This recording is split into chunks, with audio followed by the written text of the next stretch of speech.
उसकी बहन ने हमारी सारी चैट पढ़ ली थी। उसके घर के बाहर मसला बना। उसने मुझे कॉल की और बोला कि यार मुझे नहीं रहना यहाँ, प्लीज़ मुझे आकर ले जाओ। मैं उसे समझाने के लिए मिलने चला गया।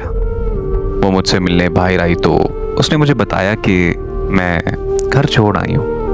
मैंने उसे बहुत समझाया पर उसने कहा कि मैंने नहीं जाना घर, मुझे तुम्हारे साथ जाना है। अगर तुम नहीं लेकर जा सकते तो कोई बात नहीं, मैं खुदकुशी करके मर जाऊंगी। मैं उसे अपने साथ लेकर इस्लामाबाद आ गया। मेरे घर वालों को जब पता चला तो वो मेरे पीछे इस्लामाबाद आ गए और मुझे ये बोला कि लड़की वापस करनी है। और वो रोई जा रही थी और मुझे ये कह रही थी कि मुझे घर वापस नहीं जाना, मुझे तुमसे ही शादी करनी है। मुझसे उसकी ये बेबसी देखी नहीं गई और हमने कोर्ट मैरिज कर ली। फिर एक दिन मेरे घर वालों की कॉल आई कि हमने तुम्हें माफ़ किया, तुम घर वापस आ जाओ। हम खुशी खुशी वापस पहुँचे तो वहाँ का माहौल ही कुछ और था। उसके घर वाले लड़की को ले जाने आए थे।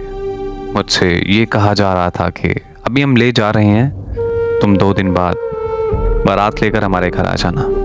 हम दोनों उनके पाँव पड़ गए कि हमें जाने दो, लेकिन हमारी बात कोई नहीं सुन रहा था। वो मुझे बार बार कह रही थी कि मुझे मत भेजो, प्लीज़ मुझे नहीं जाना। अगर तुम मुझे ये ले गए तो फिर ये मुझे तुमसे कभी नहीं मिलने देंगे। मुझे अब तुम्हारे साथ रहना है। सबने ज़बरदस्ती करके उसे भेज दिया। आज मुझे 1 साल हो गया है कोर्ट के चक्कर काटते हुए। मैंने बहुत कोशिश की उससे मिलने की, उससे बात करने की, पर मैं नाकाम रहा।